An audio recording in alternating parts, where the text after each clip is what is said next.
레위기 15장 35절부터 46절 말씀 마음을 집중하시고 함께 읽어보십니다.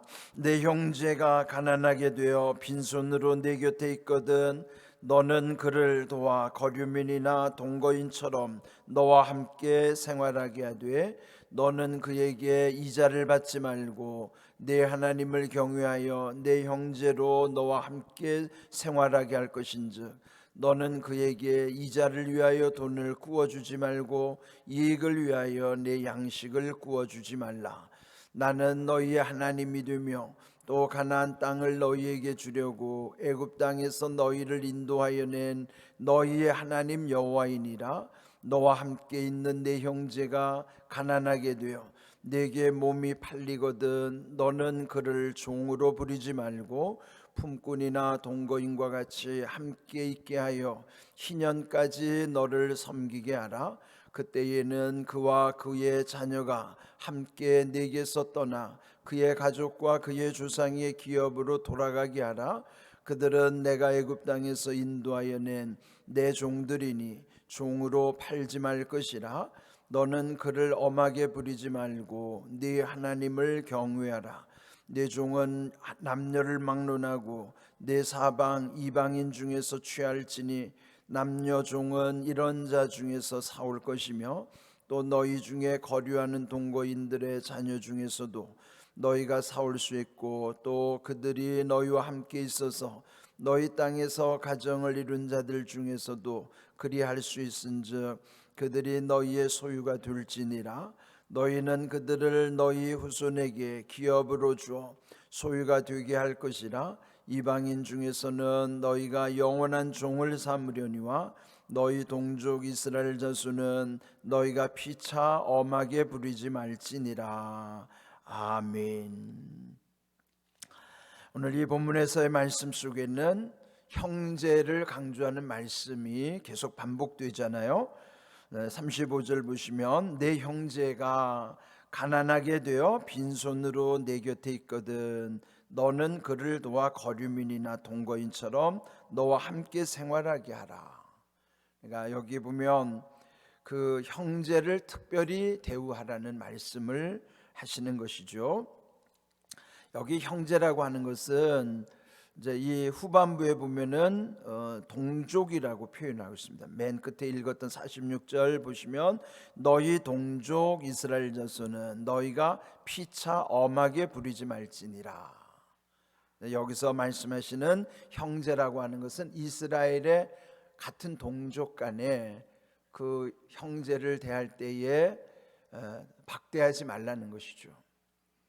여기 이제 구체적으로 36절에 보시면은 그 형제 동족에게는 이자를 받지 말고 그랬어요. 보통은 뭐 돈을 구워주면은 이자를 받는 것이 상식이잖아요. 그럼에도 불구하고 하나님은 형제에게는 이자를 받아서는 안 된다. 또 37점 좀 더 구체적으로 이자를 위해서 돈을 구워주지 말고 또 이익을 취하려고 양식을 구워주지 말아라. 그러니까 이 돈을 꾸는 사람이나 양식을 꾸는 사람은 얼마나 가난한 입장이겠습니까? 그러니까 이렇게 가난한 사람에게는 어떤 경제적인 일을 취하려고 하지 말아라 하는 것이죠. 참 이것은 하나님이 가난한 사람들, 특별히 약한 사람들에 대한 하나님의 특별한 관심이에요. 옛말에도 보면 어떤 이익을 얻을 때는 그 의를 생각하라, 그런 말도 있거든요. 그러니까 일을 어떤 이문을 볼 때에 되게 보면은 거기에 욕심이 발동할 때가 많잖아요.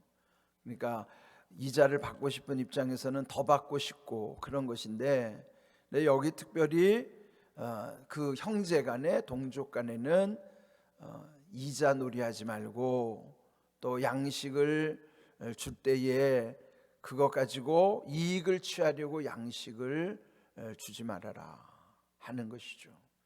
이렇게 보면 하나님이 얼마나 그 백성을 사랑하시는가.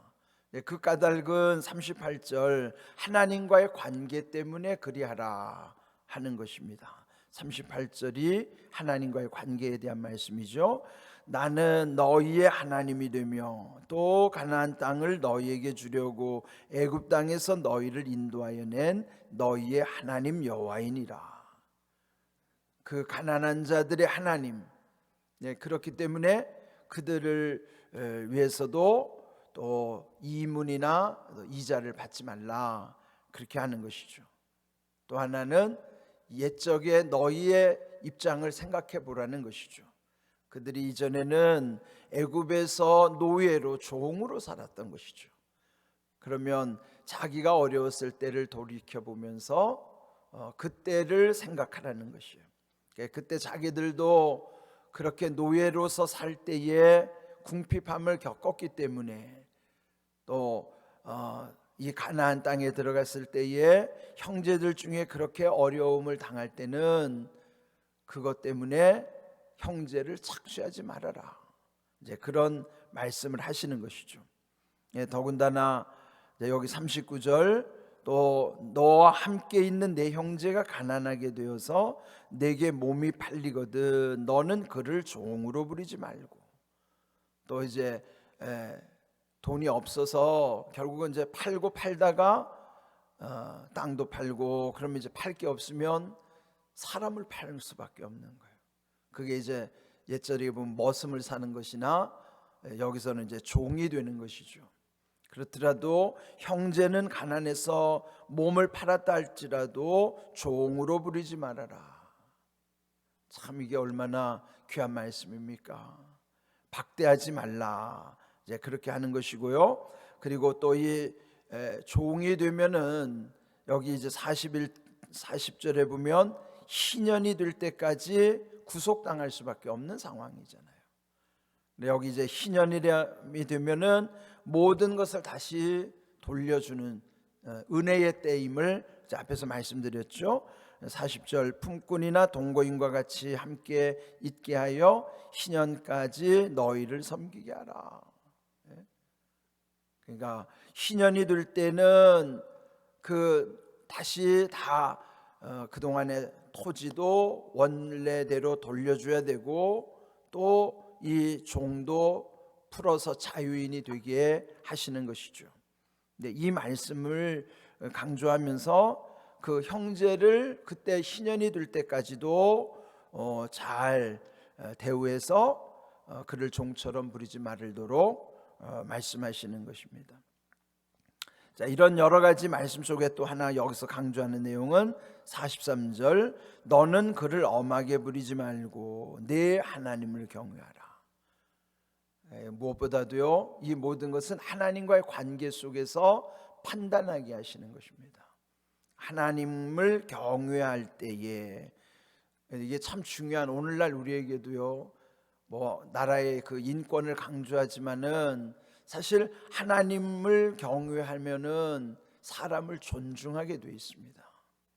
그러니까 하나님을 경외하는 것이 결국은 사람을 귀히 여기는 비결이기도 한 것이에요. 근데 그걸 역으로 생각하면 사람을 함부로 대하면 하나님을 경외하지 않는 것이죠. 그런데 우리 자신을 돌이켜 볼 때에도 하나님을 두려워할 때에는 사람도 귀히 여기게 되지만은 하나님을 두려워할 줄 모르면요, 사람을 아주 우습게 여기는 것이에요. 그래서 우리가 무엇보다도 하나님을 경외하는 믿음이 이 말씀을 지킬 수 있는 힘이 되는 것입니다. 여기에서 하나님 경외하면은 이런 모든 문제를 다 해결할 수 있는 것이죠. 그래서 여기 보면 하나님을 경외하라는 말이 36절에도 그리고 43절에도 반복하고 있는 말씀입니다. 내 하나님을 경외하라. 경외라는 말씀은 전에부터도 강조한 것처럼 하나님을 최고로 사랑하고 하나님을 가장 두려워하는 삶이라 그랬죠. 여러분, 그와 같은 하나님과의 관계가 분명할 때, 하나님과의 관계가 그렇게 선명할 때에 우리의 모든 사람과의 관계에서도 그것이 분명하게 되는 것입니다. 그래서 늘 우리 자신이 하나님을 경외하는 믿음으로 이런 모든 말씀을 온전히 또 지킬 수 있다 하는 것이죠. 그리고 이제 그 다음에 주시는 말씀들은 그러나 만약에 종으로 부리려면은 이방인들을 그렇게 하라 하는 것이죠. 그러니까 여기서 하나님은 형제와 특별히 이방인들 사이를 구분하시는 거예요. 그는 하나님의 백성에게 더 우선적으로 마음을 쏟도록 하시는 것이죠. 물론 그것이 후대의 신약에는요, 또 이방의 모든 사람들도 다 하나님의 사랑의 대상이죠. 그러나 바울은 특별히 믿음의 가정들에게 더욱 그리하라는 말씀, 여러분 아시는 대로 갈라디아서 5장 10절에 보면 그러므로 우리는 기회 있는 대로 모든 이에게 착한 일을 하되 더욱 믿음의 가정들에게 할지니라. 바울이 그 말씀에서도 강조한 것은 기회 있는 대로 모든 사람들에게 선한 일을 행하는 것이 우리의 그리스도인의 기본적인 정신이에요. 그 믿음으로써 누구나 뭐 거기에는 뭐 믿든지 안 믿든지 간에 모든 이들에게 착한 일을 하라는 것이죠. 그렇지만은 더욱 믿음의 가정들에게 그리하라라고 강조하시는 까닭은 우리 안에서 형제 사랑을 더 귀하게 여기는 것이죠. 우리가 이제 교회 안에서도 마찬가지예요. 물론 모든 믿지 않는 사람들 다 사랑하지만은 특별히 우리 안에서 더 사랑해야 되는 거예요. 여러분 가정에서도 그렇잖아요. 가정에서도 이따금 보면 자기 가족한테는 막 함부로 하면서 오히려 남한테는 잘하는 사람들이 있어요. 그럴 때 가족들이 볼 때는 얼마나 모순이겠어요. 남들한테는 아주 돈도 잘 쓰고 그렇게 친절한데 집에 오면 가족들한테는 말도 함부로 하고 또 함부로 대하고, 그건 모순이죠. 그러니까 먼저 안에서부터 잘해야 되는 거예요. 안에서부터 잘하는 사람이 밖에서 잘할 때 인정받는 것이지. 그런데 안에서는 못하면서 밖에서 잘하는 척하면 그는 모순이죠. 그는 인정받을 수가 없는 것이에요. 그러니까 우리 안에서 먼저 내 형제, 내 가족을 더 사랑할 줄 알고, 그 다음에 우리 교회 안에서 형제간에 더 사랑할 줄 알 때에 또 그 믿지 않는 세상 사람들과의 관계도 그런 사람이 더 잘할 수 있는 거예요. 이런 우선순위의 문제, 그렇다고 해서 뭐 더하고 덜하고 문제에 앞서서 이것은 우선순위의 문제입니다. 여러분 그런 분이 없겠죠. 다들 가족을 더 사랑하고 또 우리 교회 안에서 형제를 더 사랑하고, 그리고 세상에 하나님의 사명을 감당하기 위해서 또 모두를 사랑하는 그런 우선순위를 잘 새길 수 있는 믿음, 그런 마음을 가지고 우리 함께 살아갈 때에 여기 하나님의 말씀대로 살아가는 삶이라 할 수 있는 것이죠. 오늘 이 말씀 귀하게 여기시고 우리가 먼저 형제 사랑하는 일 하나님이 강조하신 것을 기억하시면서 여러분의 가족을 먼저 더 사랑하시고 또 우리 교회 형제를 사랑하시고 그 사랑 가지고 세상을 함께 섬기는 복된 믿음이 되시기를 주님의 이름으로 축복합니다. 아멘.